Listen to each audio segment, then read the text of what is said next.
Good evening. On behalf of the administration, school board, the faculty, and the staff, I'd like to welcome you to the 109th commencement exercises for the Montgomery Area School District. This evening we're gathered here to honor the class of 2013. Would you all rise for the singing of the national anthem?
Good afternoon, family, friends, and alumni.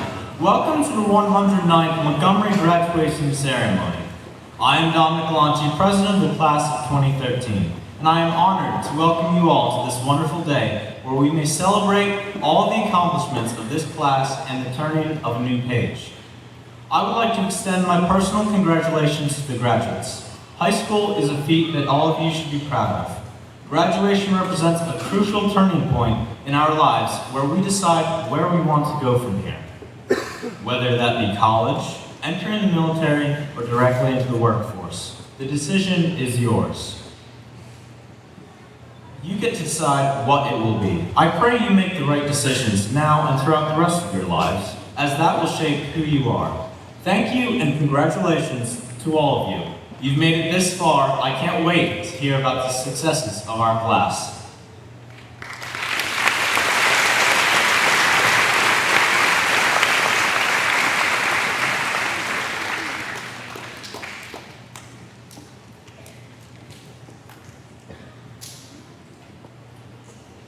Our first speaker for this evening's ceremony is the valedictorian for the class of 2013, Jason Burkowski.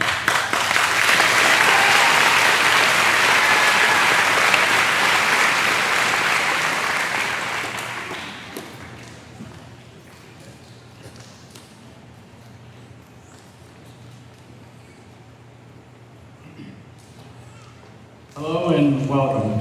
I promise to keep this as short and painless as possible into a maximum of 17 ums. Firstly, I would like to congratulate the salutatorian of our class, Sam Wise. Let me tell you guys firsthand, she is one heck of a competitor, and she's kept me on my toes these last couple of years. Sam, I wish you the best of luck up in Misericordia. You're going to make a great physical therapist someday, and thanks for lighting the fire under me. Around sophomore and junior year, I need it. Also, I would like to thank each one of the amazing teachers that I've had the pleasure of studying under at Montgomery Area High School. Not only did these brave men and women accept the challenge of teaching the stubborn and bullheaded Jason Burkowski, but they actually succeeded. In the last 4 years, I've learned extraordinary things. I've learned about the chemicals that make up our planet. about the bones and organs that make up our body, about economics, American history, how to make and air news broadcasts, how to analyze and critique classic novels, how to speak in very, very broken Spanish, and how to do complex calculus equations. These, ladies and gentlemen, are truly amazing individuals, all blessed with the gift to teach. And I want to thank each of you for sharing your gift and years of your time with me. It's been an absolute pleasure knowing you and learning from you. Over these past couple months, I've spent countless hours thinking about the words I would leave you, my friends and classmates, with. I was sitting back, reminiscing over the years, looking for some sort of substance, an idea, or a quote. Just something to run with. And I finally found some when I was flashing back to a Spanish class in the beginning of the year.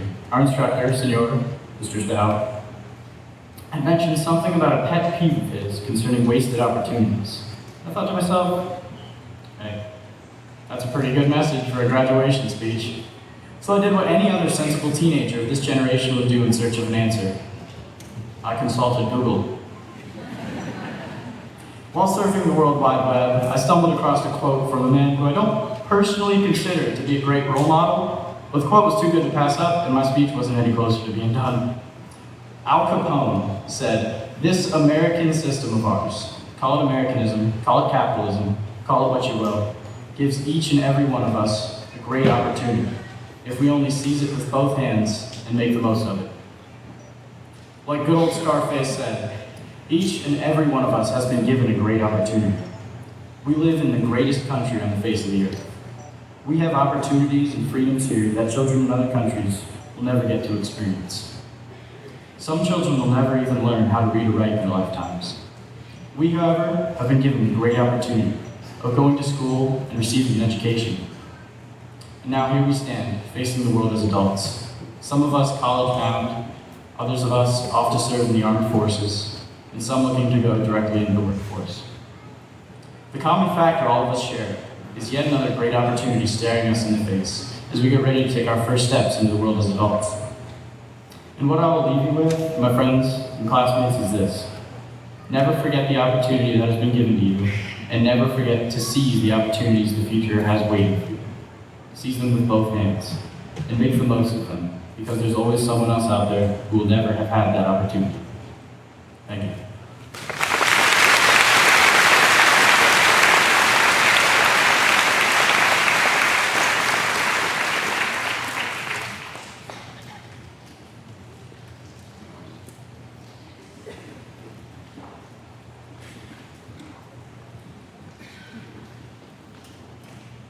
Our next speaker for this evening is the salutatorian, Samantha Wise.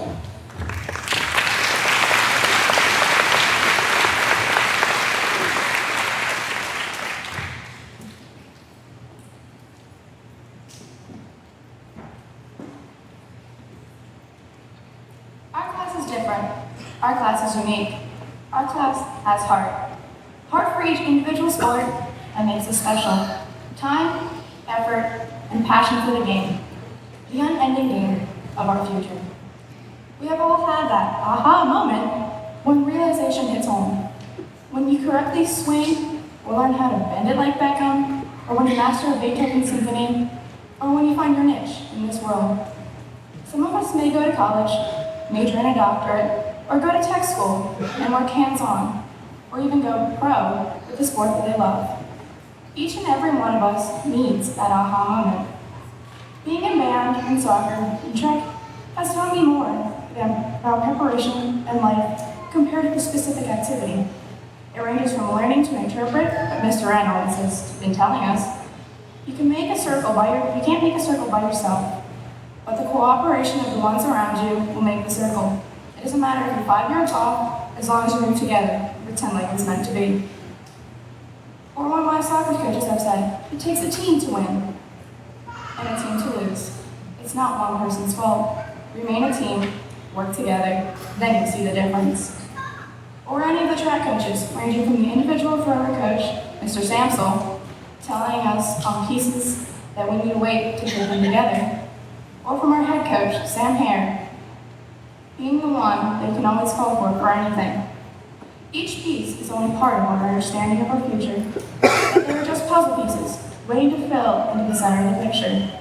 but each piece is waiting for you to pick it up, the know-how and the knowledge to fit it into your future. I challenge the scholar, the baseball player, the soccer player, the tennis player, football player, the golf champ, the track star, the bandy, the musically inclined in vocals or instrumentals, those crafty and artsy, the shy, the bold, and the one with little or more common sense than others, the book smart, the soldier, and the teacher. All of you, live your life like it's your senior championship. Play it like it's your last show. Play like you only have one day to make it count.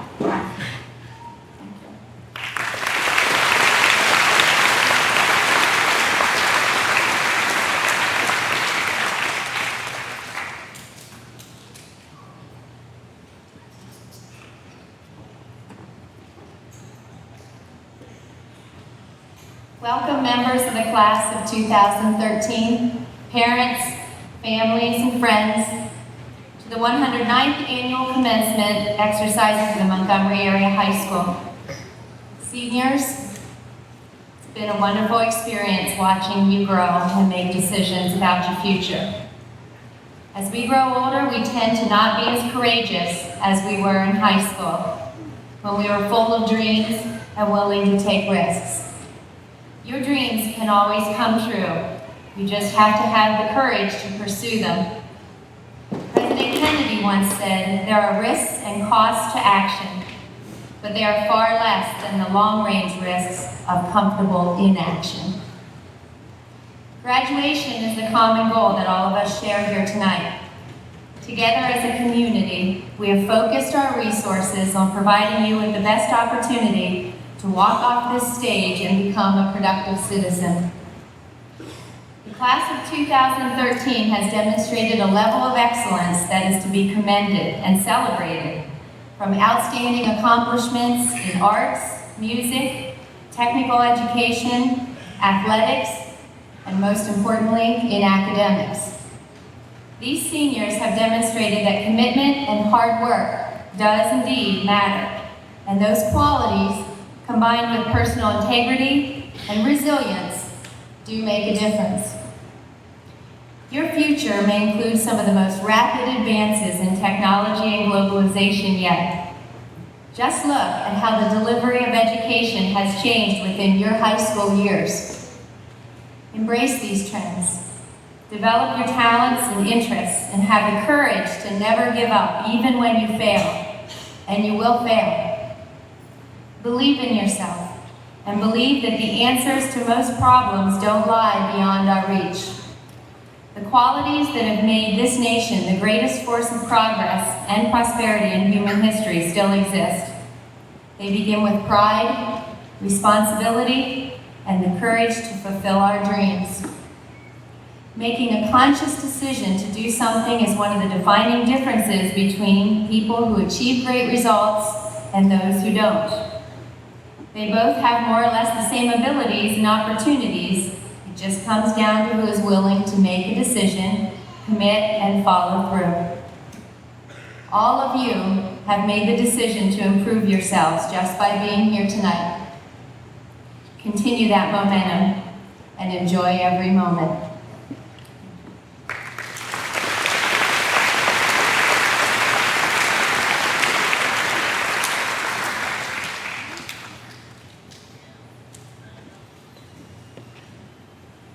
Our keynote speaker this evening, William Hampton, graduated from Montgomery Area School District in 1979. During his high school career, as Bill shared with me, he was a student, and I quote, who didn't start out on the right foot, but now has an inspirational story to share. He will share that story with us all tonight. He was also a successful athlete during his tenure here at Montgomery, finishing state runner-up in the javelin in 1979 PIAA state track and field meet, and still holds the school record for the event with a throw of 206 feet, 5 3/4 inches. Following his graduation from Montgomery, he continued his education at Bowling Green University in Bowling Green, Ohio, on an athletic scholarship for track and field, graduating in 1984 with a Bachelor of Science degrees in Marketing and Public Relations. In 1986, he entered the Air Force Officer Training School, where upon graduation, he was commissioned as a second lieutenant, which began his 27-year career as an officer in the United States Air Force. During that career, Bill served in 2 wars, traveled the world, and experienced events which he states have given me a unique perspective and greater appreciation for our country. He served as the Air Force's legislative liaison to Congress, received numerous awards and decorations for his outstanding service to our country, and retired from the Air Force in July of 2012 as a colonel. He continues to work in the Pentagon as a civil service member, working on congressional issues and forced integration. Class of 2013, parents, distinguished guests, it's an honor and a privilege to present to you Mr. William Hampton.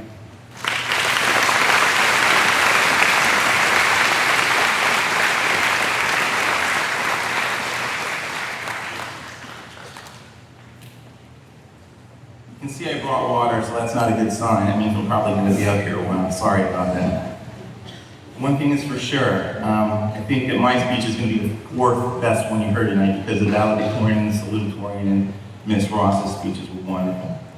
I'm also feeling a little pressure tonight. A couple of graduating seniors caught me out in the parking lot and told me I need to keep this short or else. As a matter of fact, I think a couple of parents did the same, and now that I look over here, some of the teachers. So I'm feeling the heat right now. The good news is Ms. Ross said that I had 20 minutes to make this happen. Last night I did a lot of work and I got it down in about 2 hours, so you shouldn't be here too long tonight. We'll probably have an intermission during my speech at some point too, so you can take a restroom break. This is going to go a lot quicker and a lot easier if you laugh at my bad jokes. I'm going to tell you that right now. I can make this drag all night, so just a word of advice. I'm sure you're all thinking about your post-graduation festivities tonight too. And I know I'm the only thing standing between you and getting your diplomas. I actually hear some of the cars running out in the parking lot right now. Congratulations on this big occasion. This is truly a great accomplishment, not only for you, but also your families. Be proud of what you've done and that you're sitting here today, about to achieve a very important milestone. Remember though, not only is this a great accomplishment, it's a tremendous privilege as well. Many of us take education for granted, but we're very lucky to have the opportunity. In fact, only about 78% of this country's young men and women graduate high school each year. And in many countries around the world, the high school graduation equivalency rate is well below 50%. In most third world countries, that number is around 30%. You should feel proud and blessed that you're sitting here today. It truly is an honor for me to be here today. I'm proud to say I am a 79 graduate of Montgomery. I graduated exactly 34 years ago today, June 7, 1979. My mother and 2 sisters are also Montgomery grads, and I have a niece that's graduating tonight. I'm not going to name her because I know I'd embarrass her. I'm sure this is a surreal experience for all of you, but it is for me as well. To think I sat here where you are 34 years ago is hard for me to fathom. As I was sitting here watching the seniors walk in, I had a flashback of my own graduation ceremony. Needless to say, I feel pretty old. The good news is I know I'm not as old as Mr. Pont.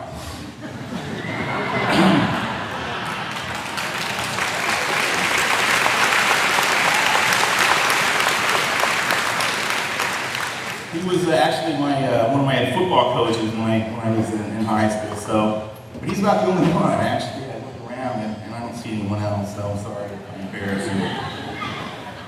You know, I remember the keynote speaker at my graduation, just as I'm sure you'll remember everything I said tonight. That's a joke. I'll let you know when the jokes come so you can laugh. Most of you are probably sitting out there going, yeah, when's this guy going to be done? I know that. I think I might have done the same thing. But anyway, while I can't remember his exact words that night, I do remember him talking about how things had changed from when he graduated high school in the 1940s. It's amazing how time flies so quickly. You'll all know what I mean as you get older. Time moves way too fast. It's funny, we spend our youth being in a hurry to grow up, and our later years wishing we'd slow down and that we'd be younger again. I'm sure most of you couldn't wait for this day to come, but I can promise you one day you'll wish you could be back here right now. When I graduated 34 years ago, it was a completely different world. When I was where you are today, personal computers and the internet didn't exist. If you wanted to find something out, you had to go to the library or read a newspaper. We didn't have Google or Yahoo to do that work for us. If you wanted to communicate with someone, you either called them on the phone and hoped they were home, no answering machines or voicemail background, or you wrote a letter and had to wait 5 days for it to be delivered. Technology is a wonderful thing, but it does have its drawbacks. Now everyone has a cell phone, a smartphone, an iPhone, an iPad, an iPod, and text, tweet, and Skype to communicate. People don't talk to one another as much anymore, and everyone wants things instantly, whether it's information or the sandwich they're ordering at a restaurant. I think we should all try and not become so reliant on technology and remember that actually talking with someone rather than texting is a good thing. It's also good to read a book once in a while or a newspaper instead of getting all your information from what you see on the internet.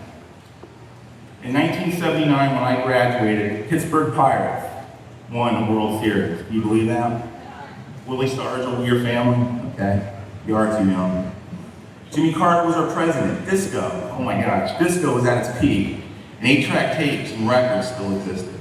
You listen to the Bee Gees and Casey and Sunshine Band. I see some of you nodding your heads. You're embarrassed to do it, but go ahead and do it anyway. We watch television shows like Happy Days and Laverne and Shirley. Now every show on TV is a reality show, yet they're anything but realistic.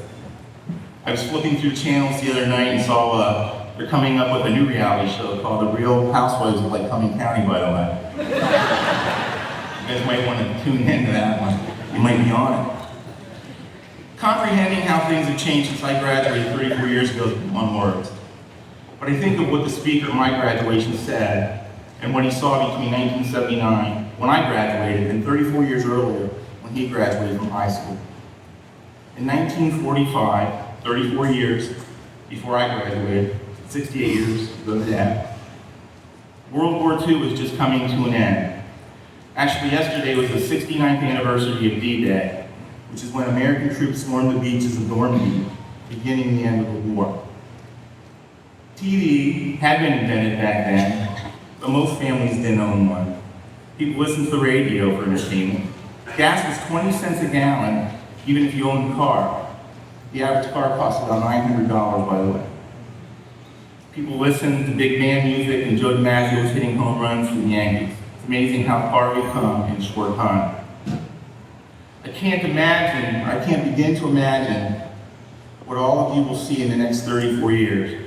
It could be like Star Wars or Star Trek, and we'll be transporting our bodies from place to place or flying around in spaceships. Bill Gates said we are only at the beginning of the technology timeline, and it's moving at a rapid rate. He added that anything we can imagine we can achieve, and the possibilities are limitless. Kind of exciting, but also a little scary at the same time. Maybe one of you will be sitting here in the stands 34 years from now, watching the class of 2047 graduate, trying to figure out where the time went and wondering how things changed so much. As Mr. Prant mentioned, and made me feel very proud, I wasn't one of the greatest students when I was in high school, and I regret that. You know, I sat there daydreaming and knowing I had better things to do, like cruising the streets of Montgomery and all those fun things. And I regret that, and I wish the teachers were here so I could apologize for that, other than Mr. Prime, again, who is the only teacher that is still here.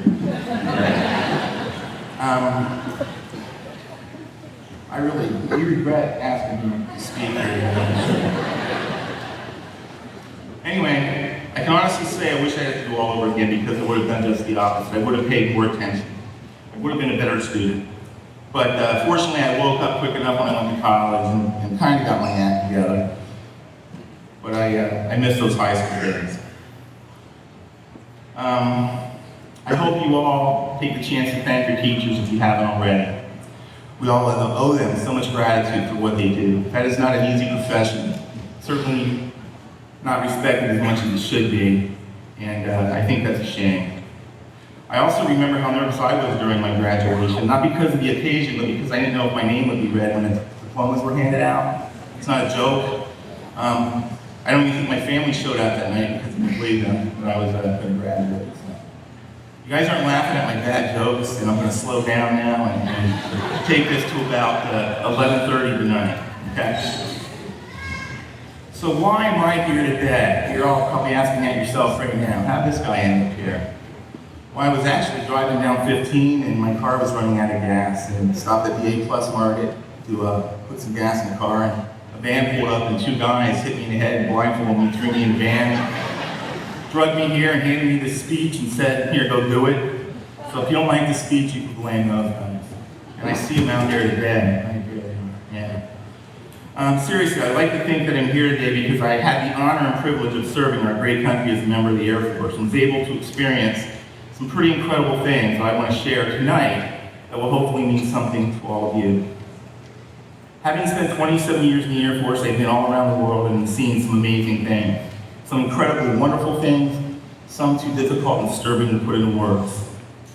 I spent 1 year in South Korea, just miles from the DMZ in North Korea, where you could see the North Koreans staring back at you with binoculars. We all know how tense relations have become with Korea lately, although it's getting a little bit better, so I'm told. I was in Iraq during Desert Storm and Afghanistan during Operation Enduring Freedom. I've been in many other third world countries where chaos, poverty, and disease are part of everyday life. I moved 12 times in my 27 years and lived in all parts of the world. I traveled to many places I never dreamed of when I was young. My perspective before joining the Air Force now is at opposite extremes. As a kid growing up in Montgomery, I rarely got outside of the county and thought Williamsport was a metropolis. Since we didn't have any traffic lights in Montgomery, I don't think we do still. Going over the mountain to Williamsport was like going to New York City or Chicago. Getting out into the world opened my eyes and changed how I view things. It's definitely not what you see on TV. Excuse me. During those 27 years I spent in the Air Force, I was very lucky to have met many of our country's leaders, to include 3 presidents, numerous senators and congressmen, military and corporate leaders, and even entertainers. I worked on Capitol Hill for 5 years and got to meet and travel with the president, several congressional leaders. Just being in their presence and able to hear their discussions is something I'll never forget. In addition, I was fortunate to have been part of many lectures and speeches by these political members and other leaders in the military, business, and academic world.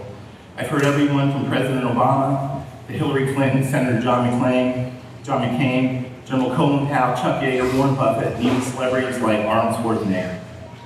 Although I really don't remember much of what he said. They all have their own stories to tell and share their life's lessons. It seems like they each have a list of tips and pointers on becoming successful and shared them with us. Tonight I want to share with you a compilation of the lessons they imparted on me. Basically, my top 10 list of things to think about at this point in your life as you begin your journey into the world. We're halfway there, folks, don't worry. Number 1, determine what you want in life and have a plan. First and foremost, you have to figure out what you want out of life. What's going to make you happy and successful? How do you define happiness and success? We all have our own definitions. Some people define success as happiness. Ask yourself, where do you want to be in 10, 20, even 40 years? Once you figure that out, you have to determine how you're going to get there. To do that, you have to have a plan, a path to get there. John Wooden, the legendary basketball coach at UCLA, had a saying that failing to plan is planning to fail. Determine what you want your future lifestyle to be like and plan accordingly. If you want to own a mansion and drive a Ferrari one day, make sure you're doing what you need to be doing to make that happen. If you want to be a doctor, there are obviously certain steps to follow.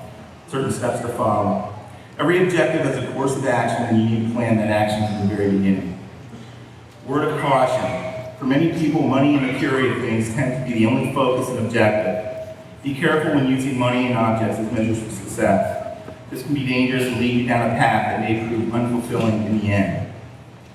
Benjamin Franklin once said, "Money has never made man happy, nor will it. There is nothing in its nature to produce happiness. The more of it one has, the more one wants." Once you know what you want, you have to determine the path to get there. Maybe it's college or a trade school, maybe it's the military or going straight into the working world. Whatever it is, you need a plan and have direction about where you want to go. College is not for everyone, and certainly does not mean you're smarter than anyone else, nor does it guarantee success. It just provides different opportunities. Some of the world's most accomplished people never went to college. Stephen Jobs, founder of Apple, for example, and they ended up doing pretty well. Whether you go to college, a trade school, the military, or jump right into the job market, remember to do it to the best of your ability. Bloom where you're planted and good things will come from it. Number 2, set goals. Along with having a plan, you need to set short and long-term goals. Make them high but realistic and achievable, and constantly monitor your progress. Have a reason to wake up each day. You would be surprised how insecure many people are. What has motivated most of them to succeed is having something to prove to others to help alleviate their insecurities. Be flexible. Many times things don't work out as we hope, so you have to defer to your backup plan and readjust your goals. Don't become discouraged if you don't reach a goal, and don't stop setting goals. Many times it's not about the goal itself, but rather the process in getting there. I guarantee you will make much more progress when you have goals than when you don't. Henry David Thoreau said, "What you get by achieving goals is not as important as what you become by achieving your goals." Number 3, there's no replacement for hard work. Don't take shortcuts or make excuses.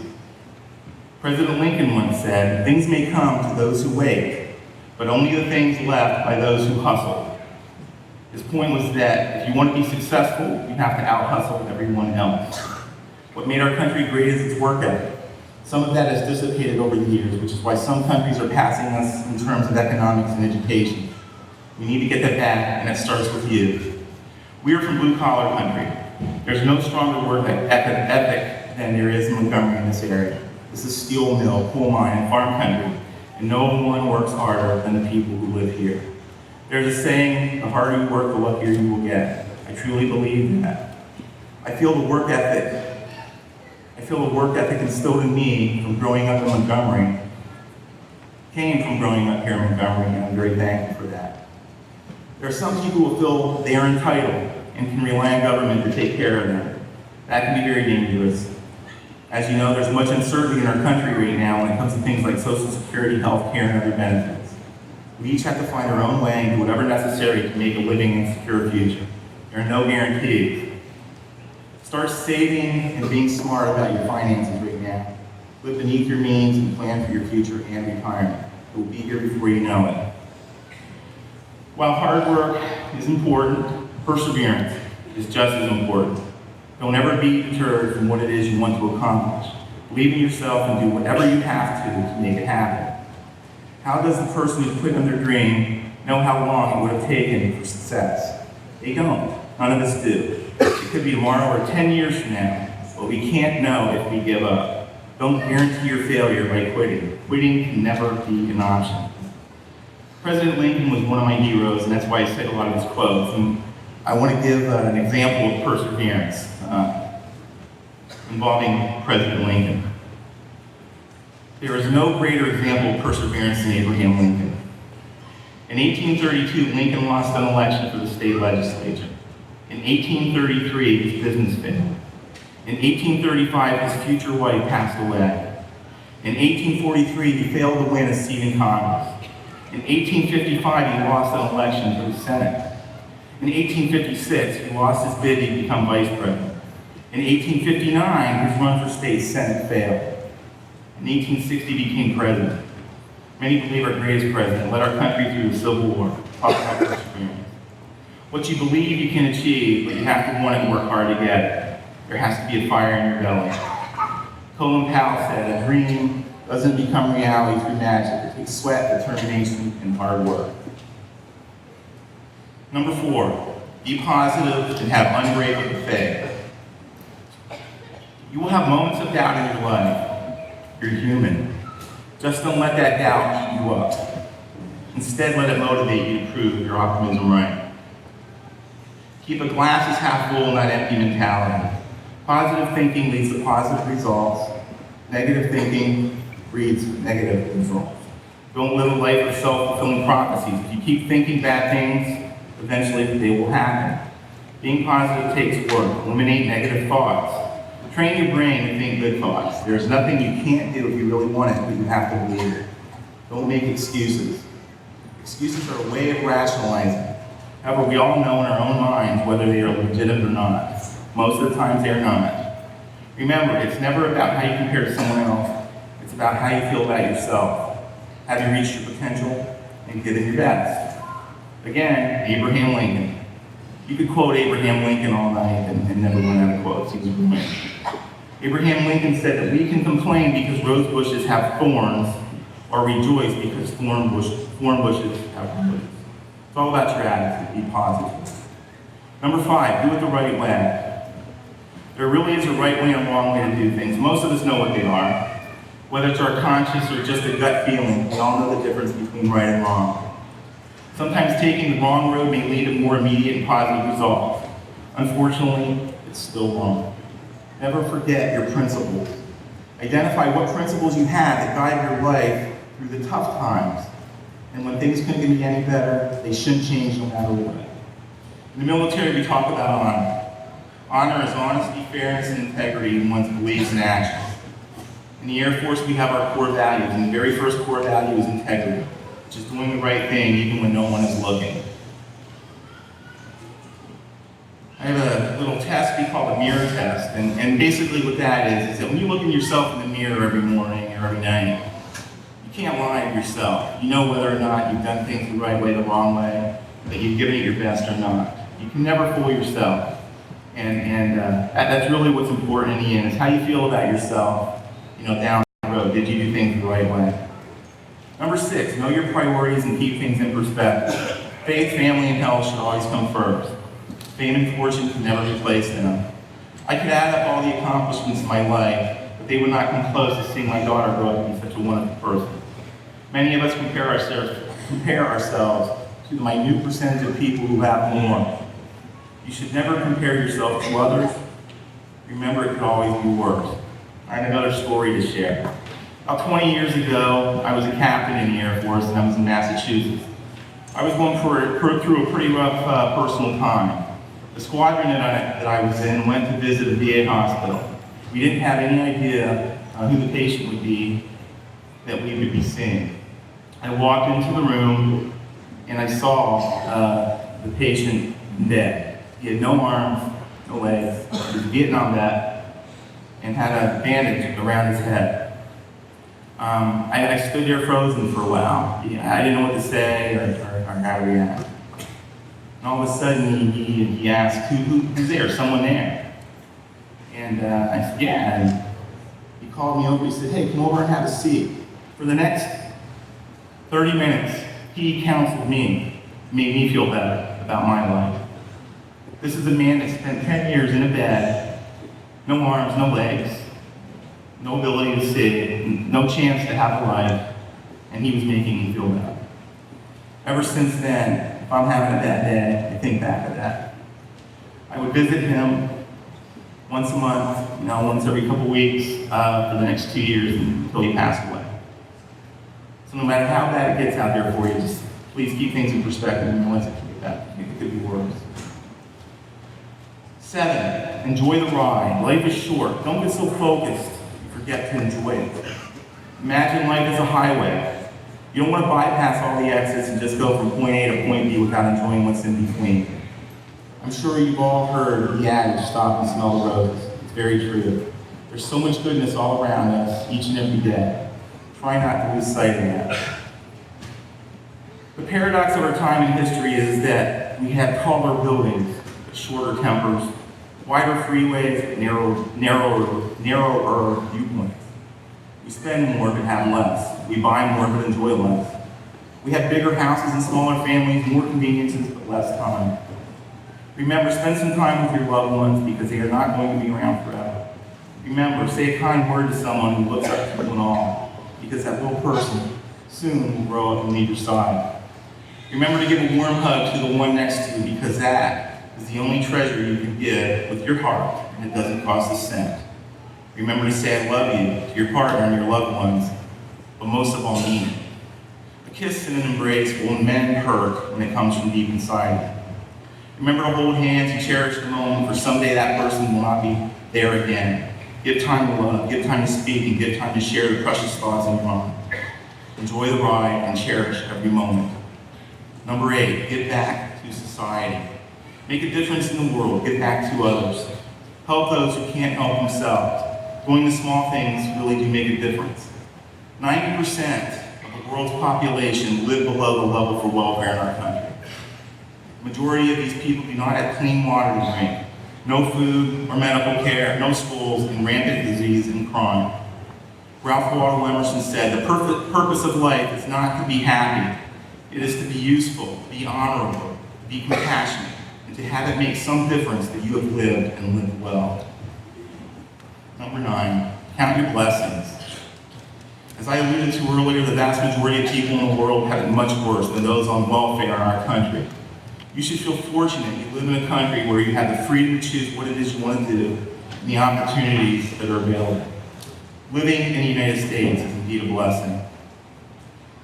I have another story to tell. The Wounded Warriors at Bethesda Hospital in Maryland. I go up there quite a bit, and I visit with them. Again, there was a young man, probably 19, that lost his legs and one arm in Afghanistan. And you think, my gosh, how does this person get up every day and go on? And yet he had the most positive attitude of anyone you'd ever meet. He looked forward to the little things in life and was so happy to be alive. And when you see people like that, it changes everything. It changes your perspective. We have so much to be thankful for. Every time you go outside, everything that's around you, enjoy it and take it and absorb it. The beauty of nature, the simple things, your family, your friends. Don't ever take that for granted. Number 10, remember who the true heroes and role models are and thank them. Celebrities and professional athletes are not heroes. The real heroes in the world are not the Kardashians, LeBron James, Beyonce, Justin Bieber, Snooki. It's the people sitting here in the stands today, your parents and family, who did what they had to do so you could be sitting here today about to graduate from high school. The teachers, coaches, and mentors who taught you about life and prepared you to enter the world. The firefighters, police officers, and military members who keep us all safe each day. The person who does the right thing by helping another person. These are our true heroes. It has been a true honor for me to be here tonight. If you're ever in DC, please look me up. I'll give you a tour of the city at a nominal fee. I gotta get a better speech writer, that's all seriously, if you ever come to DC, let me know, and I'll take you out in the Beltway at rush hour and show you what a real traffic jam is. And that's not 3 cars and stop signs as my dad thinks. I like to close with this thought. My humble advice to you tonight is to fulfill the highest, most truthful expression of yourself as a human being. You want to max out your humanity. I wish each and every one of you a healthy, happy, and successful life. Best of luck, congratulations once again, and please be safe. Thank you.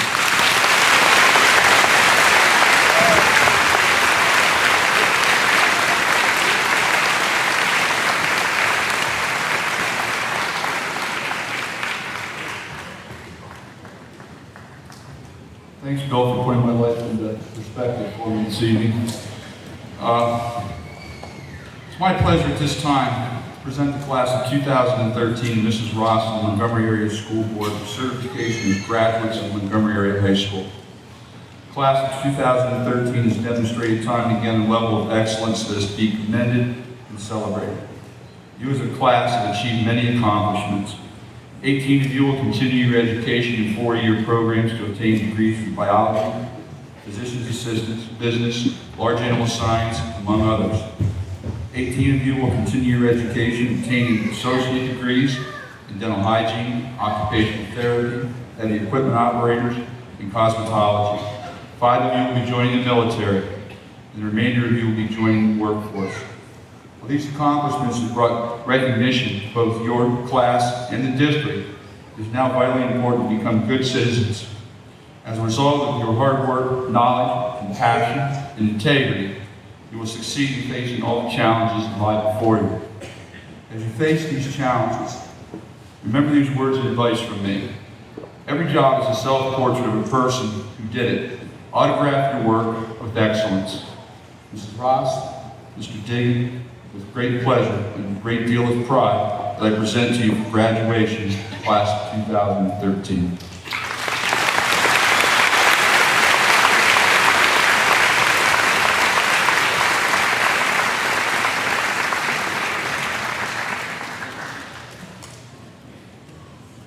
Jason James Rutkowski.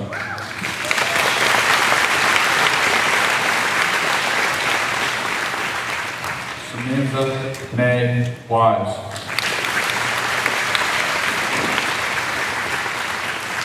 Dominic Arthur Galante. Sarah Eileen Leister. Ashley Marie Lovell. Sydney Morgan Shook.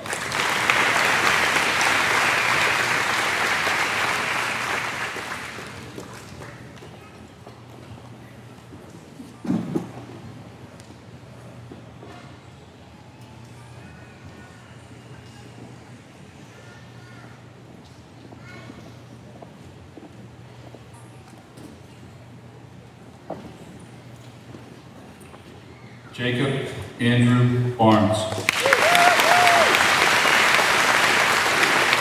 Ariel Nicole Bartlett.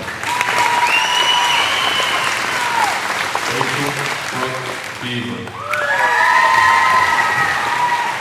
Diane Marie Bridgens. Joshua Aaron Brown. Brandon Lee Craver. Timothy Wayne Cuddyback. Maiden Elise Drick. Alicia Ray Everett. Cheyenne Marie Felix.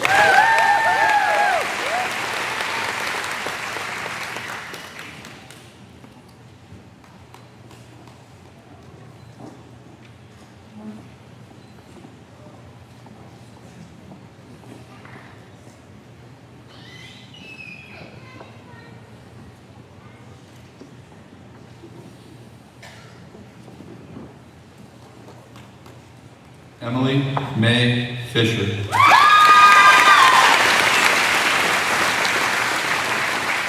Luke Thomas Forrester. Corey Joseph Roberts Gardner. Matthew James Getz. Justin James Gordon. Robert Gordon. Lana Marie Goff.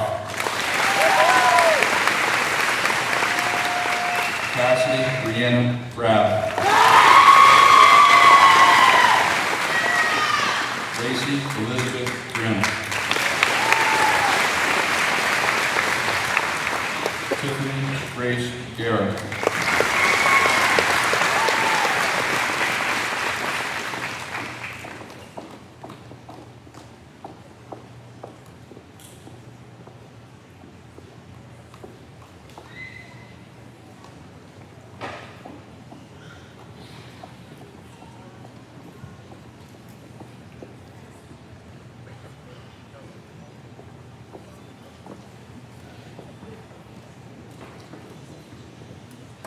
Devin Scott Paul.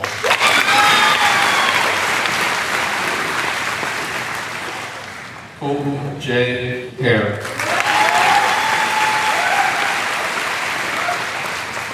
Spencer Allen Healy.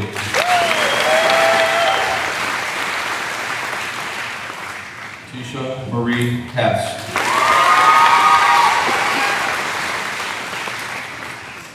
Kyle Randall Holdren. Rhonda K. Hugar. Matthew Delroy Jarrett.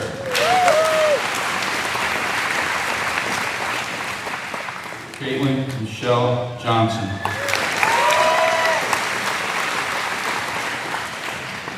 Ashley Lynn Kuiper. John Howard Kinsler.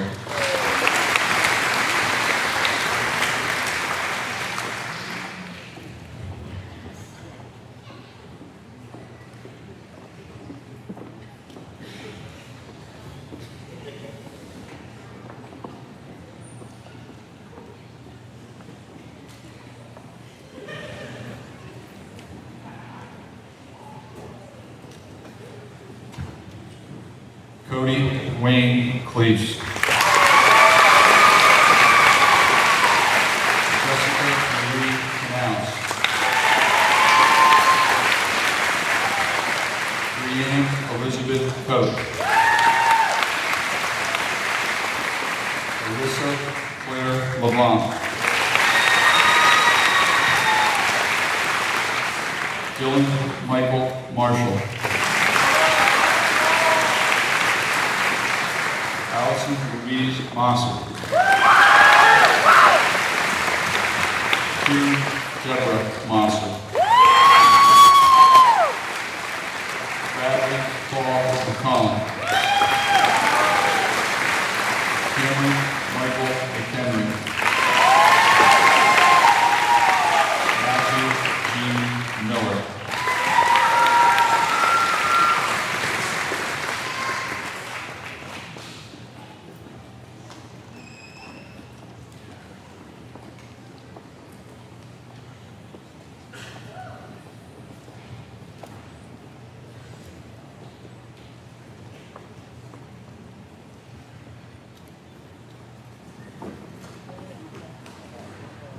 Benjamin Peter Minier.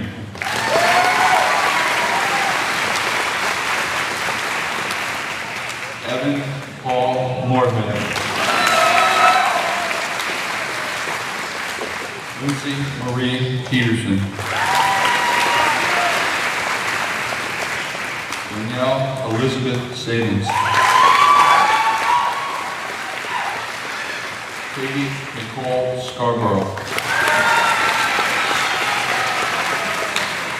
Cody John Shaner.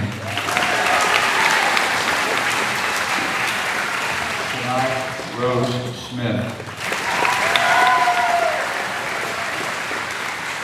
Blair David Snyder Jr.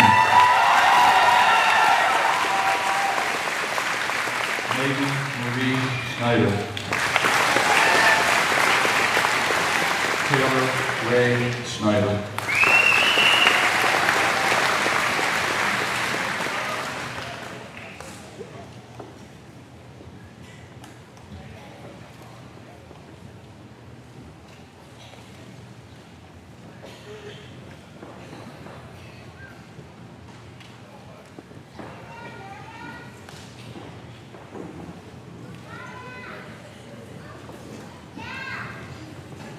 Amanda Claire Stroud.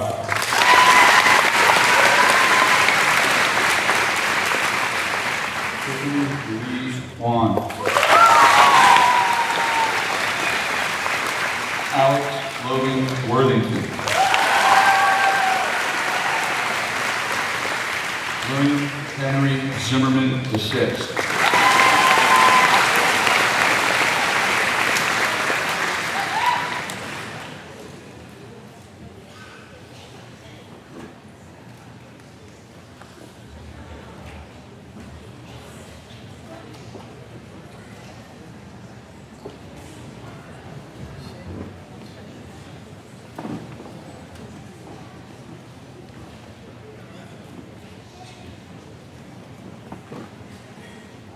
The class of 2013, please stand.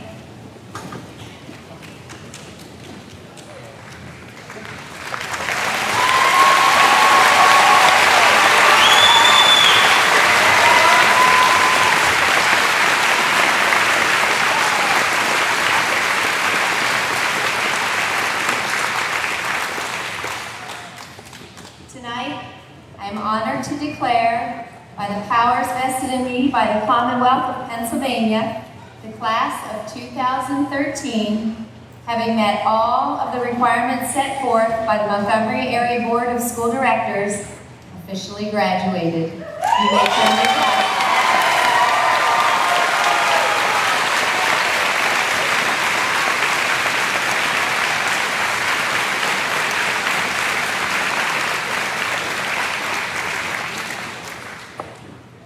Would everyone please rise for the singing of the alma mater and remain standing for the session of the flag.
this time, great pleasure that I present to you the graduating class of 2013.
Hi, guys.